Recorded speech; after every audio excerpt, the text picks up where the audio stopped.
What's up guys, Houndish here, and today we're jumping in with some quick Destiny 2 news updates, and in this one, Bungie acknowledge a few bugs in the game, including armor mods which are locked behind paywalls when they shouldn't be. There are also some broken perks in the game, and they drop another teaser for the upcoming expansion showcase, but Bungie have also just teased that the Vex could play a significant role in the story beyond the final shape. Plus they also tease answers to major Lightfall story questions, and they talk about supporting Destiny 2 and Marathon at the same time in the future. So quite a few interesting segments today, and as always, I hope you guys enjoyed the video, but without further delay, let's get into it. And so starting out today, a few quick updates from Bungie. Initially, they've said due to an issue we've temporarily disabled the utility kickstart armor mod. And I believe that was causing a problem where players could activate their class ability over and over again. And so for the moment, Bungie have decided to turn it off. Next up though, they also said we're actively investigating reports of a photosensitivity concern in several in-game environments that impact PC players, and they will be providing more updates on it via Bungie Help.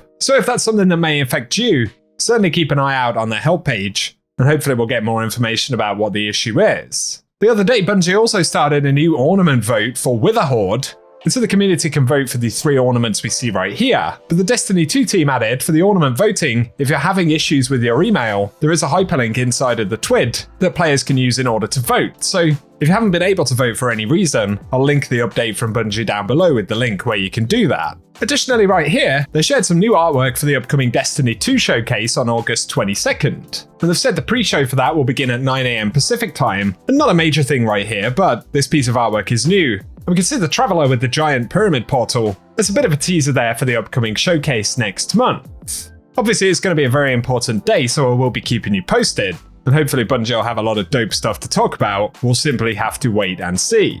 Last quick update from Bungie right here, but some folks noticed that a couple of armor mods are locked behind a paywall, because in order to access them, you need to complete Guardian rank requirements that require seasonal content. And of course, Bungie had said it was never their intention to lock armor mods behind specific expansions and things like that. So the Destiny 2 team added, we're aware of an armor mod that's unavailable for players who do not own Lightfall or the Season Pass due to a certain Guardian rank requirement. This wasn't intended, and the team is working on removing the rank requirement as soon as possible. So we at least have a quick update on that one from Bungie there. And quickly on to some of the content this week. And we got access to the Wicked Implement Exotic Catalyst, which we're able to pick up if we have the weapon already by completing a tier 7 run of the deep dive activity. So as far as we know, it is a guaranteed drop. And on top of the other perks that the weapon has, the catalyst allows collecting stasis shards to gradually overflow the magazine. And it comes with the typical 700 kills required to upgrade it. So as well as deep dives, I'm sure plenty of folks will be jumping into Shura-Chi to get that one completed this week. And give us your thoughts below if you've managed to unlock it and have used the weapon.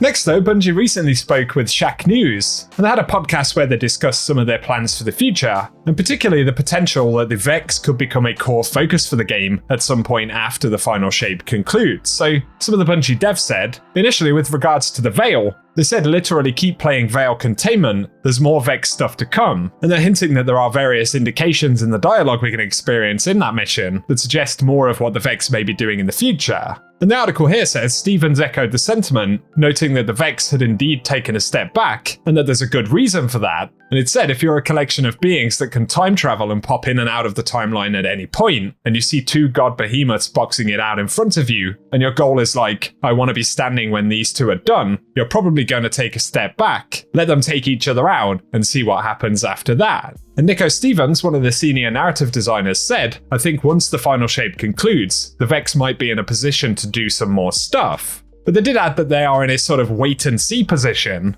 and that they're trying to bring the Vex in a little more of a personalized way right now, and in a way that connects with the Witness's story via the Soul Divisive. And they say these were Vex that went all the way back to Destiny 1 with the Black Heart, and they've kind of been expanded through piecemeal drops here and there, up until the Spire of the Watcher, which was a really big insight into the Soul Divisive, and how closely aligned they actually are with the Witness. But the important takeaway right there is that that's how Bungie is sort of looking at the Vex at the moment, and as they've said, there is definitely significant potential to expand on the Vex story after the final shape concludes. So it'll be interesting to see what they say there. And connected to the Lightfall and sort of end of the Light and Darkness saga, Bungie spoke to Games Radar as well, responding to criticism of Lightfall's story. And they said there were lots of narrative threads coming out of Lightfall that were left very intentionally unresolved to dig into and expand upon and feel the impact of. And from season 22 to 23, It's the ramp up and lead into the dive into the final shape. It's a very different shape than what we're used to, so some of the narrative arcs might be done in a different way, but that's intentional. And the same Brooks also clarified that since Season of the Deep was in production before Lightfall was released,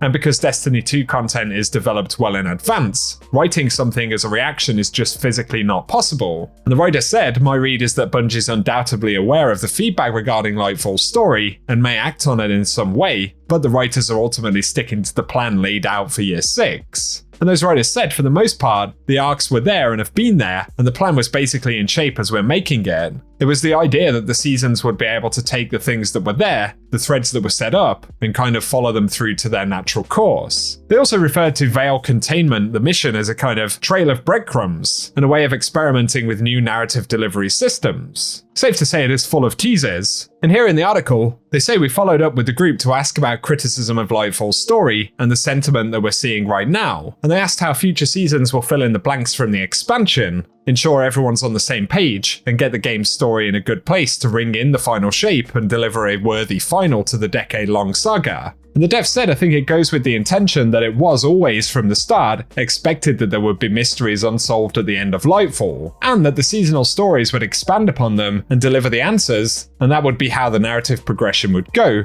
I think what you're seeing now, the answers that are coming out and the questions that were raised here are being answered. And this is the payoff to the setup that was Lightfall. Usually our expansions are kind of the capstone of a year of seasons, but instead Lightfall acted more like a middle piece. It was the capstone of what we led up to in Season of the Seraph, and it was also starting something different that tapered off into a new year. I don't think it's safe to say Bungie certainly had a different approach with storytelling from Lightfall and Year 6. Whether that's really working, I guess we will see over time. And obviously ultimately that will culminate in the final shape. And it's going to be interesting to see how well Bungie can potentially deliver that story. We certainly hope they do a better job than what we saw with Lightfall itself. Although I think it is a bit of a mammoth task, especially given the way that the story has been presented over the past few years. There are a lot of moving parts, so give us your thoughts down below. And finally right here, something interesting, but Bungie have said specifically that they have no intention of abandoning Destiny regardless of how Marathon performs. And this was shared by the Game Post right here, which says recently a Reddit user posted a thread in the subreddit titled, "What happens if Marathon flops?" And Bungie replied, "We have no intention of abandoning Destiny. Like most studios that support multiple IPs at the same time, we intend to do the same as them. You could argue about the support model we have now, which is fair criticism, but we're working to be better, much like how D1 and D2 was in the first year. If we see that the market wants something more, or something different, we will of course correct as needed." And so a sort of soft indication right there that Bungie look at this as a similar situation. And the goal is not only to continue to support Destiny beyond Final Shape and the year that follows, but they speak about that course correction element. And so hopefully we will see a lot of sort of issues that players bring up addressed as we move beyond Final Shape. But again, Bungie tend to have a lot of words and we'll simply have to wait and see. An interesting addition in the article right here though, the Game Post pointed out that during a GDC 2022 talk, Bungie's Chief Development Officer Justin Truman shed light on the early days of Destiny 2 and revealed that in February 2018, the studio came perilously close to shutting down Destiny 2 entirely as the game was experiencing a rapid decline in its player base. And he'd apparently said that Bungie were a mere month away from taking the drastic measure. So it's crazy to think that 5 years ago now, following the launch of D2, not only was the game going through rough times, but behind the scenes, they've indicated that Bungie were actually pretty close to pulling the plug on Destiny entirely. Crazy to think, right? But of course there was a lot of stuff going on at the time, and at least we have had, in general, a better 5 years following that. But it's safe to say, as Bungie have discussed, and as the community brings up often, there are a lot of things that Bungie are going to have to do very well with Final Shape, but also supporting the game beyond that, both in terms of their approach to development, the seasonal model. Obviously there's the quality of the expansion, and then the sort of technical element. The servers need to perform better. And there are of course a multitude of other things that the community bring up a lot. So as we said earlier, it's going to be a very important time for the future and survivability of Destiny moving forward. But as always, share your thoughts down below. And for today guys, that is what we have to speak about in the video. So as always, I hope you've enjoyed this one, and if you have, a rating below really does help us out. Also be sure to get subscribed to the channel so I can keep you posted with more content. But otherwise, I appreciate you all tuning in today, and whatever you get up to, I will catch you all very soon.